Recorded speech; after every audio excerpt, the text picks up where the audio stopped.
গাড়ি কিনবো আমরা। তুমি আমি, হ্যাঁ তুমি টানবে, আমি গাড়ি সামলাবো। হ্যাঁ তুমি এটা দিয়ে টানবে। হ্যাঁ চলো তুমি টানো, আমি বুঝছি। হ্যাঁ না না তুমি উঠো, আমি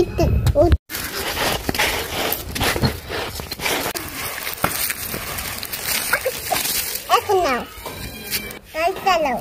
বুঝি তুমি চালাও। না না আবার, হ্যাঁ আবার তুমি তোমার ভালো লাগে, আমার টানে দাও। তোমাকে ভালো লাগে না, আস্তে আস্তে টানো টানো। কি বুঝা তুই গাড়ি চালাও, আমি তুই গাড়ি চালাও। আচ্ছা আবার আমাকে দেবো। হ্যাঁ এখন তুই চালাও। মাঠ হয়ে আছে, তারপর খেলা নিচ্ছি।